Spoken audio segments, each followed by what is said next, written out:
खबर भोपाल से, जहां मंत्रियों को विभागों का बंटवारा कर दिए जाने के बाद सीएम शिवराज कैबिनेट की पहली बैठक संपन्न हुई। बैठक में मंत्रियों के बीच कई अहम मुद्दों पर चर्चा हुई। चर्चा के बाद मंत्रियों ने कई प्रस्तावों पर मुहर लगाई है। बैठक के दौरान बजट पर भी चर्चा हुई। इसके पहले बैठक में सीएम शिवराज ने सभी मंत्रियों को निर्देश देते हुए कहा कि विभाग की एक दिन समीक्षा करें। समीक्षा का दिन सोमवार को रखें। कम से कम 4 दिन क्षेत्र में दौरा करें। अभी प्रभार के जिले मिलेंगे तो आप 2 दिन एक जिले में दें। क्षेत्र में योजनाओं का क्रियान्वयन जाकर देखें। विकास कार्यों का निरीक्षण करें। अपने क्षेत्रों का दौरा करते रहें ताकि लोगों से मिलें और प्रधानमंत्री के संकल्प आत्मनिर्भर भारत के लिए आत्मनिर्भर मध्य प्रदेश का संदेश लोगों को दें। तो इस वक्त ये बड़ी खबर हम आपको बता दें कि विभागों का बंटवारा करने के बाद सीएम शिवराज सिंह चौहान कैबिनेट की एक पहली बैठक संपन्न हुई, जिसमें मंत्रियों को मुख्यमंत्री शिवराज सिंह चौहान ने ज़रूरी दिशा निर्देश दिए। खासतौर से उन्हें क्षेत्रों का दौरा करने का कहा गया है और अपने अपने विभाग की समीक्षा हर सप्ताह में एक दिन करने की बात कही है और ये भी कहा है कि सोमवार को अपने विभागों की समीक्षा करें और कम से कम 4 दिन क्षेत्रों का दौरा करें ताकि लोगों की समस्याओं को जान सकें, लोगों से बातचीत कर सकें और उनकी समस्याओं का निराकरण सरकार कर सके। इसलिए दौरा करें। प्रभार के ज़िले मिलेंगे तो 2 दिन अपने प्रभार के ज़िलों में दें, ऐसा निर्देश दिया है मुख्यमंत्री शिवराज सिंह चौहान ने। और ये भी कहा है कि क्षेत्र में जाकर सरकार की योजनाओं के क्रियान्वयन देखें, विकास कार्यों का जायज़ा लें और निरीक्षण करें ताकि समय सीमा के भीतर विकास कार्यों को अंजाम दिया जा सके, बेहतर तरीके से मध्य प्रदेश का विकास हो और योजनाओं का भी क्रियान्वयन बेहतर तरीके से हो सके। इसके लिए खुद मंत्री अपने क्षेत्रों में दौरा करें, समीक्षा करें अपने विभागों की और जिन ज़िलों का प्रभार अब मंत्रियों को दिया जाएगा तो ये भी कहा है कि जो प्रभार के ज़िले मिलेंगे वहाँ भी सप्ताह में 2 दिन का वो दौरा करें।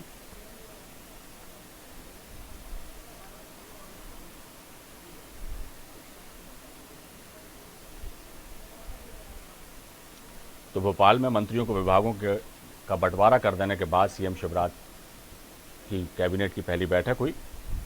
बैठक में कई अहम मुद्दों पर चर्चा की गई। चर्चा के बाद मंत्रियों ने कई प्रस्तावों पर मुहर लगाई है। बैठक के दौरान बजट पर भी चर्चा हुई। इसके पहले बैठक में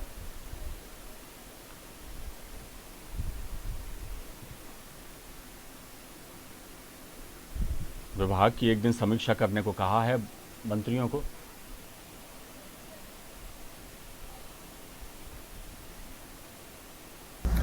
मध्य प्रदेश कैबिनेट की बैठक आज वल्लभ भवन में माननीय मुख्यमंत्री शिवराज सिंह जी चौहान की अध्यक्षता में संपन्न हुई। आज की कैबिनेट की बैठक विभाग वितरण के बाद की पहली बैठक थी और हमारी मान्यता है कि यह मील का पत्थर साबित हुई गरीब के लिए, किसान के लिए, नौजवान के लिए, आम जन के लिए और अनुसूचित जनजाति के लोगों के लिए। आज कैबिनेट ने तय किया है कि मध्य प्रदेश साहूकार संशोधन विधेयक जो 2020 था उसे मंजूरी आज मध्य प्रदेश की कैबिनेट में दी है। ये ऐसा कदम है जो गरीब के कल्याण में मील का पत्थर साबित होगा। कोई भी साहूकार द्वारा अब ब्याज अपनी मर्जी से वसूला नहीं जा सकता है। राज्य सरकार द्वारा जो ब्याज निर्धारित होगा वही लेना पड़ेगा। वो युग आज से समाप्त जो पठानी ब्याज के रूप में जाना जाता था। अब कोई पठानी ब्याज नहीं लगेगा। ये किसान की सरकार, किसान के बेटे शिवराज सिंह की सरकार। इसी तरह से अपंजीकृत साहूकार कोई भी जो होगा वो अब अग्रिम वसूली इस तरह से नहीं कर सकता है जब तक कि वो न्यायालय के बीच में नहीं जाता है। NBFC के ऊपर से ये जो है प्रावधान, ये नियम लागू नहीं होगा। अनुसूचित जनजाति का भी एक संशोधन विधेयक आज मध्य प्रदेश की कैबिनेट में आया और मध्य प्रदेश की कैबिनेट ने अनुसूचित जनजाति ऋण मुक्ति विधेयक, जो हमारे जनजाति भाई, जो वनवासी भाई, जो सुदूर ग्रामीण अंचल में रहते हैं और उनको भोले वाले लोगों को जो ब्याज ले लिया जाता था, अब ये पूर्णतः 15 अगस्त 2020 तक ये पूरा का पूरा माफ कर दिया जाएगा।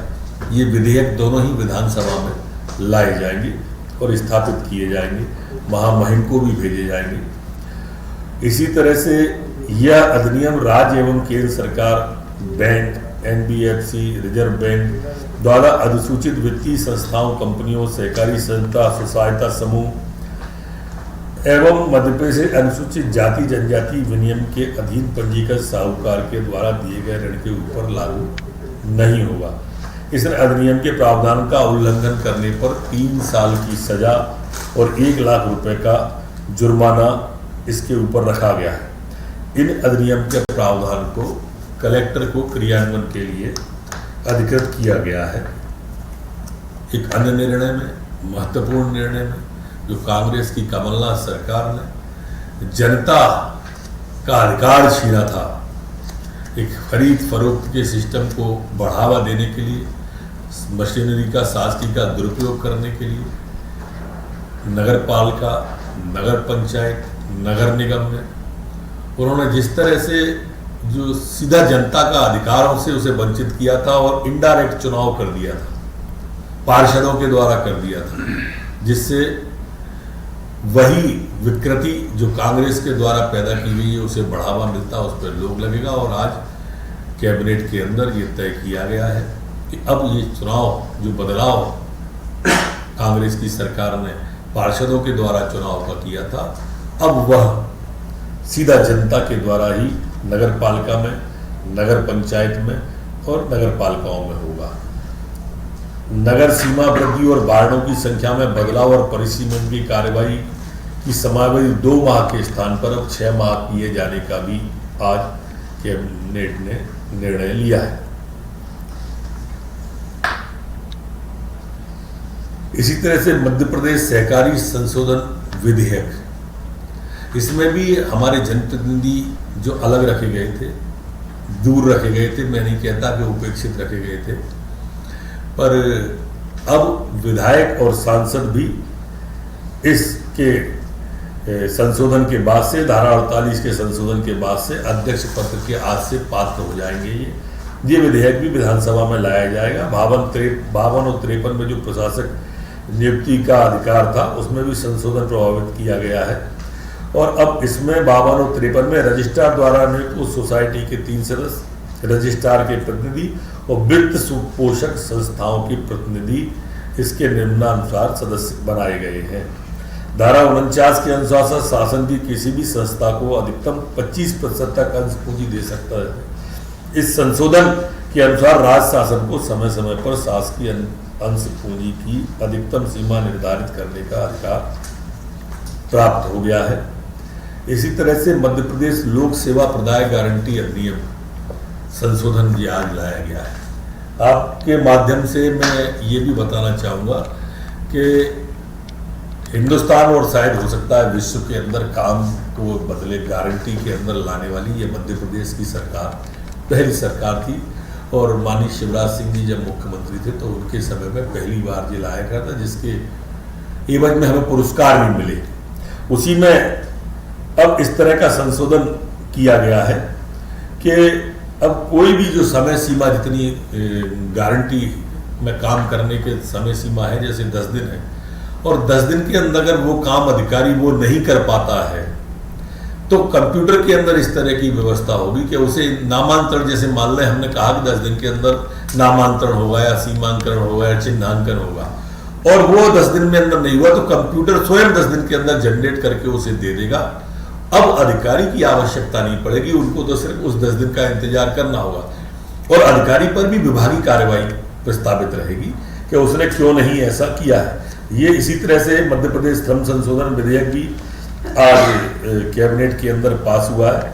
उसके अंदर काफ़ी महत्वपूर्ण निर्णय जो हमारे मजदूर भाई हैं, खासकर इस दौर के मजदूर जो लॉकडाउन के अंदर बाहर से आए हैं, प्रवासी मजदूर हैं, और हमारे टेक्निकल हैंड्स वाले मजदूर भी हैं। अब उनके लिए भी उद्योगों के अंदर जो अभी तक 50 का प्रावधान था उसे 100 का किया है। पहले ये बात आ चुकी है कैबिनेट के माध्यम से। जो पूरा का पूरा छोटे और मध्यम श्रमिकों की नियुक्ति और अवकाश के बारे में भी आज मंजूरी दी गई है। वर्तमान में सूक्ष्म उद्योगों को छोड़कर अन्य उद्योग श्रम कल्याण निधि और विनियम के अंतर्गत आएंगे। इस तरह से ये आज श्रम विधि द्वितीय संशोधन विधेयक और श्रम विधि संशोधन विधेयक दोनों आज मध्य प्रदेश के कैबिनेट के द्वारा पास किए गए।